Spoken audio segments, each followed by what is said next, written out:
It was supposed to be a perfect holiday. I had planned this trip to see my family over the Christmas and New Year break for months, making sure everything was in place so that my daughters and I could spend some quality time together. We had been going through a rough patch, my wife and I, but I thought this trip would be a chance for us to reset and reconnect. As I drove, I could hear my daughters laughing in the back seat, telling me about the Christmas presents they had gotten and how much fun they were having playing with their cousins. It should have been a happy time, peaceful time, but even then, something felt off. The air was thick with a kind of quiet tension I couldn't quite put my finger on. It wasn't until New Year's Eve that things started to take a turn. I called my wife, Sarah, around midday. We were in different time zones, so I thought it would be nice to check in, let the girls talk to her, and make sure everything was going well on her end. It was the day before New Year's, and she was supposed to be off work by then. But when I called, the phone didn't feel like it usually did. There was a distance in her voice, like she wasn't entirely present. "Hey, babe," I said, trying to sound casual. "How's it going?" "Good. Just, hanging out with some people from work," she replied, a little too quickly. I glanced at the clock, 3 p.m. I knew she was supposed to be off by now. "Are you at the store?" "No, they're fixing something with a contractor. So I'm just outside, waiting for them to finish up." That's when the first alarm bells went off in my head. Sarah worked in retail, she always had. But no store on New Year's Eve would be sitting around doing maintenance when there were sales to be made. Her words didn't match the reality of her job, and something about it didn't sit right with me. Still, I brushed it off. Maybe she was telling the truth. I had to give her the benefit of the doubt. The girls were excited to talk to her, so I let them chat. It didn't make sense to push for answers now, especially when the girls were so happy. But as the conversation ended, I couldn't shake the feeling that something was wrong. Later that evening, around 9 p.m., I figured we would call again. It was New Year's Eve after all, and it seemed like a good time to check in, say Happy New Year, and get the girls ready for bed. But when I called, it went straight to voicemail. That's when I started to get worried. A voice in my head kept repeating, "Something isn't right." I tried texting her, but the messages wouldn't go through. She wasn't responding, and at that moment, all the little inconsistencies started adding up. I thought about calling the police just to make sure she was okay, but that felt extreme. Instead, I texted her mom and sister, asking if they had heard from her. Her sister replied that she couldn't get a hold of Sarah either. "Her phone's over at a house in the next city," she said. That sent my heart racing. I didn't know what to do next. Everything felt out of control. It wasn't until I remembered that Sarah had given the girls her iPad for the trip that I got my first real clue. I hadn't planned to snoop, but I checked the iPad, hoping to find some indication of where she was. That's when I stumbled onto the text thread. It was with a guy she worked with, Mark, 28 years old. The messages were full of excitement. They were planning to hang out together for New Year's Eve, making jokes about fireworks, bars, and all the things Sarah had always told me she hated. I felt my blood run cold as I read the words, each one making my stomach sink lower. They had been talking about things she had never once mentioned to me, things I had no idea she even liked. Mark, the younger guy, I didn't know what to think. I tried calling her again, but her phone was still off. So I did the one thing I knew would get her attention. I took Mark's number from the iPad and sent him a message, pretending to be someone else. I wanted him to admit something, anything that would prove what I suspected. He didn't, of course. He denied everything, even as I pushed him to give me some answer, something that would help me understand what was going on. I was frantic, couldn't sleep. My mind raced through every possibility. The uncertainty was eating at me. What was going on? Was she lying to me? Was it just a misunderstanding? But when Sarah finally came home around 3 a.m., her story didn't add up. She said there were lots of managers at the store, that nothing had happened, and I should trust her. But the more I listened, the more I realized that the pieces didn't fit. My gut was screaming that she was hiding something. We fought. She got defensive, and I couldn't let it go. I needed answers. I wasn't going to let this slide. But she kept deflecting, blaming everything on my past, on my military background, telling me I was overreacting. I was angry, furious, but I couldn't act on it. My daughters needed me. I had to keep it together, for them. As I sit here, writing this all down, I can't help but wonder where I went wrong. Was I blind? Was I too trusting? Maybe I should have seen the signs sooner. But no, I wasn't crazy. I wasn't imagining things. Sarah's behavior changed. She stopped being the woman I married. Somewhere along the line, things shifted. She stopped loving me, or at least that's how it feels. And yet, there's this part of me that still wants to believe her. I still want to think there's some way we can fix this. For my girls, if nothing else. But I'm scared. Scared of what's coming. Scared that I'm already too far gone to fix anything. But this is just the beginning, and I know things will only get more complicated from here. If there's one thing I've learned in the military, it's how to keep your emotions in check, how to keep a cool head. But what happens when the enemy is someone you loved? Someone you trusted? I don't know what the next step is, but I can feel the storm coming, and I don't think I'm ready for it. The next few days felt like an eternity. I couldn't shake the feeling that something was seriously wrong. But at the same time, I didn't know if I was just overreacting. I wanted to believe Sarah. Hell, I needed to. I didn't want to face the reality that I could be losing my wife, the mother of my children, to someone else. It seemed impossible. But the more I tried to ignore the truth, the more it seemed to shove itself in my face. Every time I looked at her, I felt a sickening mixture of anger and confusion. I didn't know whether to confront her outright or let it go. But the more I thought about it, the more I realized I couldn't just sit back and pretend nothing was happening. I had to know the truth. It wasn't until a few days after the New Year's Eve disaster that I found my next piece of evidence. It was something so small, yet so damning. It was a little detail that most people would overlook, but I knew it meant something. I had been at work when the thought crossed my mind again. What if she wasn't being honest about the dinner with Mark? What if he really was the one she was seeing? I couldn't just keep trusting her words when my gut was telling me something different. I was sitting in the break room trying to focus on a project when it hit me. I remembered she had mentioned something about getting food from Chili's on New Year's Eve. She had told me she didn't eat there, but I remembered her saying she picked up food for herself. My mind raced as I thought back to their conversation. So, on my lunch break, I decided to drive to Chili's.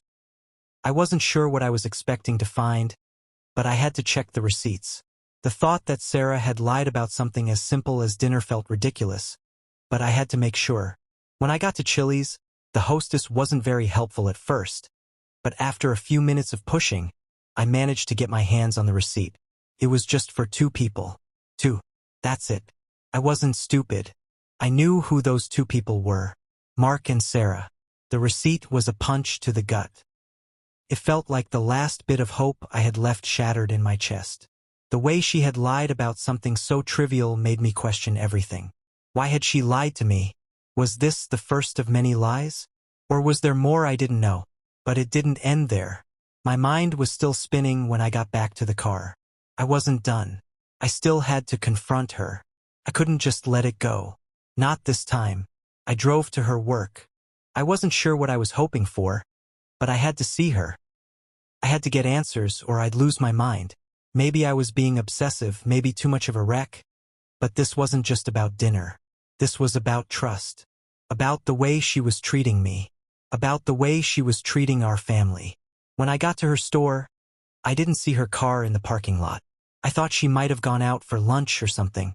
But then it hit me. What if she had gone to Mark's house? I knew he didn't live far from the store. My heart started pounding in my chest. I drove to the location where I had tracked her phone the night of New Year's Eve. And sure enough, there it was. Her car was parked in his driveway. Couldn't breathe. I couldn't think. I didn't know what to do. I tried calling her again, but she didn't answer. I texted her, but nothing came through. I stared at her car for what felt like hours, just sitting there, frozen. Then, without thinking, I took off my wedding ring. My fingers were shaking as I placed it on the hood of her car, right where she could see it. I snapped a photo and sent it to her. I didn't know why I did it. Maybe I wanted to send a message. Maybe I was just so done that I didn't care anymore. I watched the phone screen for a few minutes, waiting for a response. It came. Finally, she started texting. But she wouldn't call. Not a word about what was really going on. Instead, she just tried to explain it all away. She said she went there to apologize to Mark, to smooth things over, because she still had to work with him. She said she felt bad for the way I had confronted him. The more she spoke, the more I realized how hollow her words felt. It was a thin excuse, a half-baked explanation that didn't hold water. I was furious, but I tried to keep calm. I told her to video chat me, right then and there. If nothing was going on, she should have nothing to hide.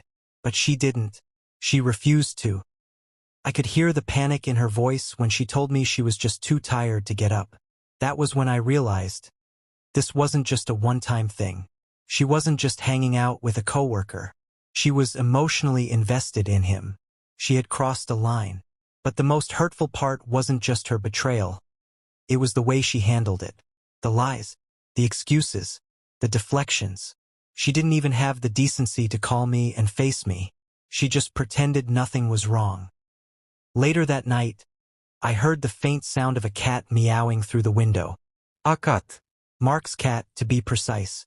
I hadn't seen it before, but I'd heard Sarah mention it once in passing. The sickening realization hit me.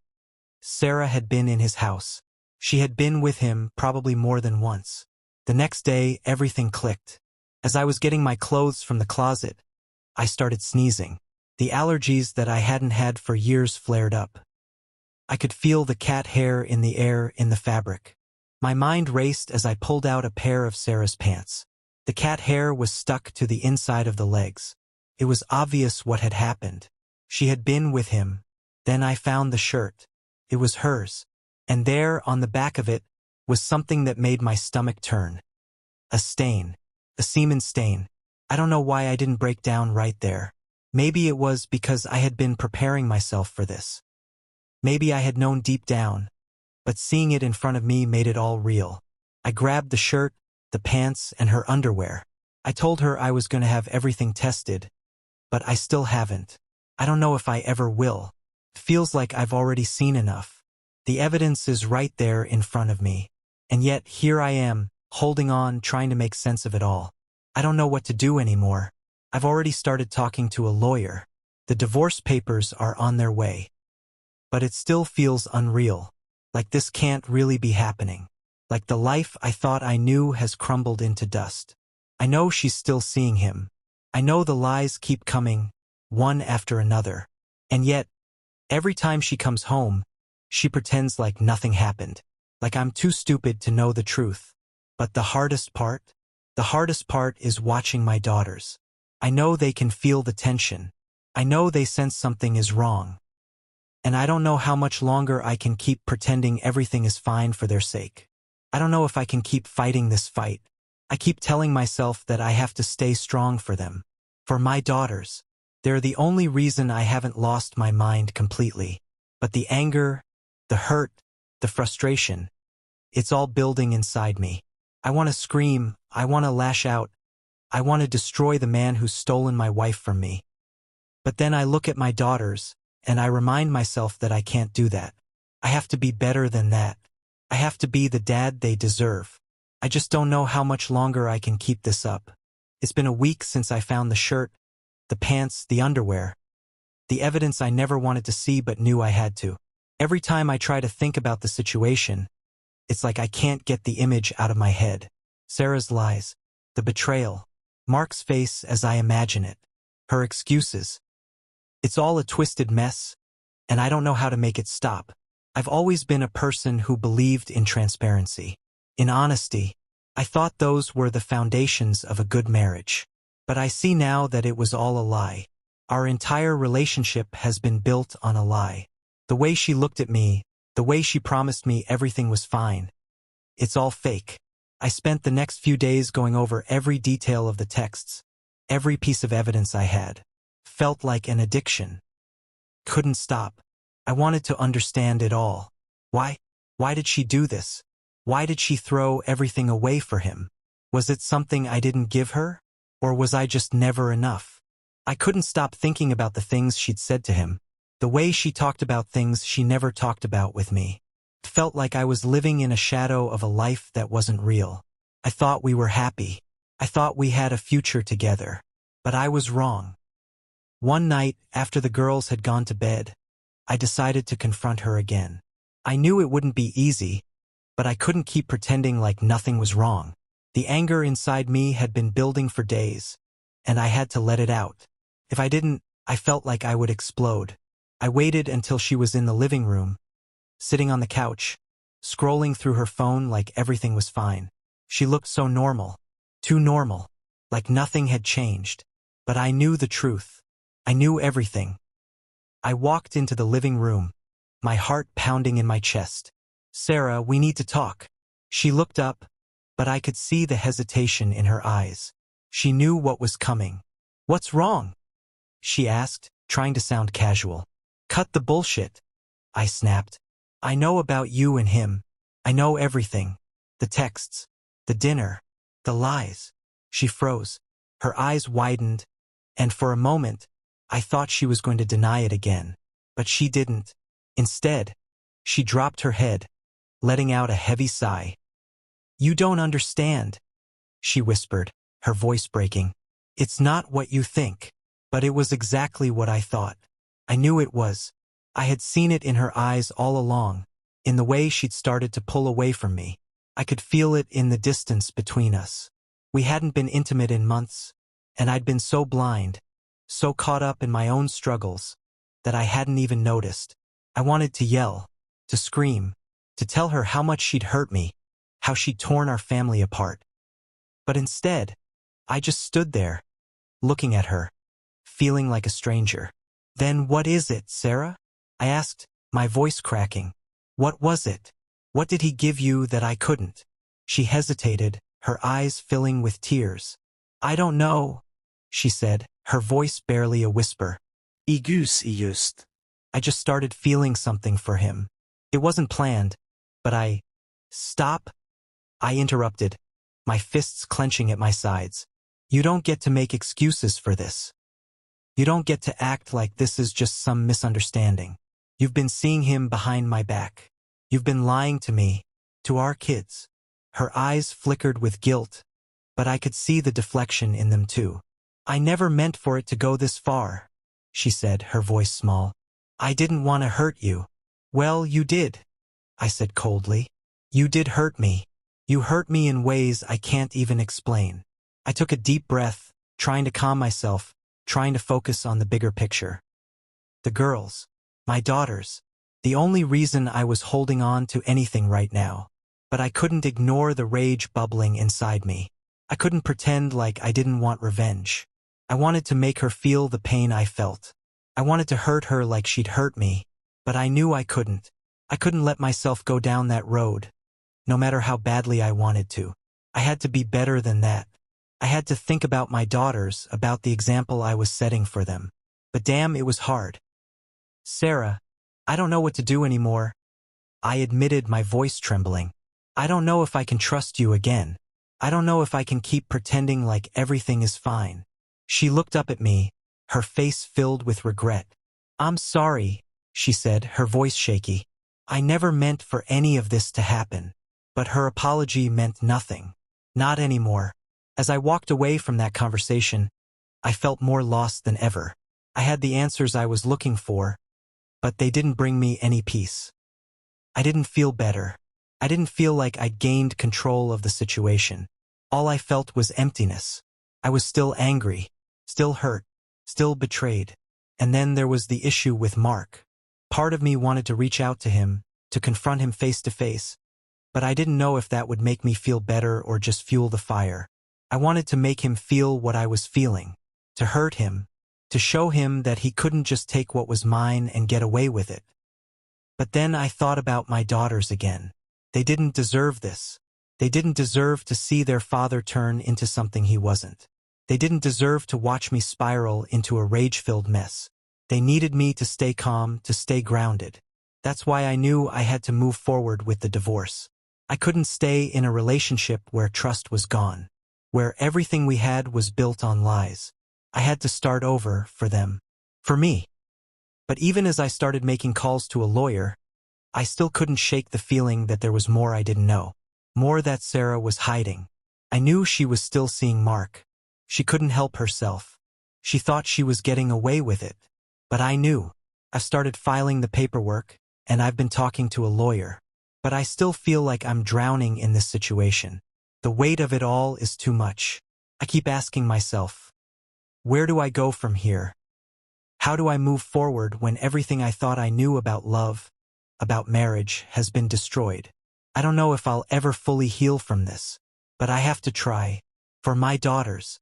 I owe it to them to be the best father I can be. I owe it to myself to rebuild, to find peace again. But right now, I feel like I'm just taking it one day at a time. A few more days passed, and things didn't improve. If anything, they got worse. The distance between Sarah and me grew wider. Every time we spoke, it felt like we were speaking a different language. I tried to stay civil for the girls, but it was becoming impossible to act like nothing was wrong. My mind was constantly racing with thoughts of betrayal, of lies, and of the life we used to have. I kept going over everything in my head. The way she had looked at me when she first confessed. Her eyes full of guilt and sorrow. But it wasn't enough. She said she was sorry, but I didn't know if I could believe her anymore. The words sounded empty, hollow, like she was just trying to say what she thought I needed to hear. It had been a long time since I felt any real connection with her. There were no more late-night talks, no more affection. The intimacy we had once shared seemed like a distant memory, overshadowed by the coldness between us. I spent the following days with my daughters, trying to keep some semblance of normalcy. But I couldn't shake the feeling that I was losing control. Losing everything I'd worked for. The one thing I had always wanted was a stable, loving family. But now, it felt like the walls were closing in around me, and I had no idea how to break free from the mess that had become my life. I had another confrontation with Sarah a few days later. I could feel the tension in the air even before I said anything. We were sitting in the living room, the girls were in the other room, and everything felt like it was on the verge of unraveling. Sarah. I started, my voice calm but filled with anger. I've been patient. I've tried to give you space, tried to give you a chance to fix this. But nothing's changed. You're still seeing him, aren't you? She looked at me, her face pale, her eyes avoiding mine. I don't know what you want me to say, she replied quietly. I never meant for any of this to happen. Don't lie to me, I said through gritted teeth. I know what's going on. You've been seeing him, and you've been lying to me about it. Her face crumpled, her eyes brimming with tears, but I didn't feel sorry for her. Not anymore. Couldn't. I didn't want to hurt you, she said, her voice shaking. But I don't know what to do anymore. I feel trapped. I don't know how to fix this. I couldn't believe what I was hearing. She was still making excuses. She was still trying to make herself the victim in all of this. It wasn't right. You don't get it, Sarah, I snapped, standing up. You've hurt me. You've hurt this family. And I don't know if I can keep pretending that everything's okay when it's not. She looked up at me, the tears now streaming down her face. I'm sorry, she whispered again. But it wasn't enough. It wasn't even close. I've given you everything, I said, the words burning in my chest. I trusted you, and you destroyed that trust.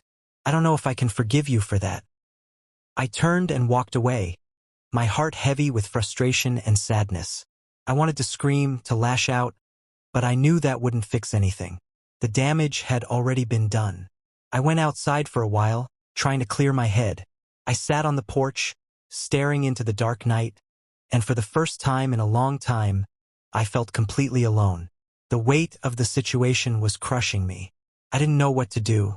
I didn't know how to fix this. Should I file for divorce? Should I try to save my marriage, even though I felt like the trust was completely gone? Was there any way to move forward, or had she already made her choice? As I sit here thinking about everything that's happened, I can't help but feel like I'm standing at a crossroads. The road ahead is dark and uncertain, and I don't know which direction to go. The pain is overwhelming, and the betrayal feels like a shadow I can't escape. I've been trying to stay strong for my daughters. They deserve a better life than this, and I don't want them growing up in a broken home. But at the same time, I can't keep living this lie. I can't keep pretending like everything is okay when I know it's not. There's a part of me that wants to forgive her, that wants to believe that maybe, just maybe, she's telling the truth when she says she's sorry. But another part of me knows that trust, once broken, is hard to repair. Can I ever truly trust her again? Or is it time for me to let go and move on? So here I am, stuck between two choices. Do I try to salvage my marriage, despite the pain and betrayal? Or do I let go and start over, knowing that it will be hard but maybe, just maybe, it's the only way to heal? I know I can't keep living in this limbo. I need to make a decision, but I'm lost. I'm confused. And I don't know which way to turn. So, I'm asking you, the viewers, what do I do next? Should I try to save my marriage? Or is it time to move on? Your advice means the world to me right now, and I need all the guidance I can get. Please share your thoughts in the comments. What would you do if you were in my shoes? I need to hear from you. Thanks for listening, and I look forward to reading your responses. And lastly, thank you, Paul, for the platform to share my story.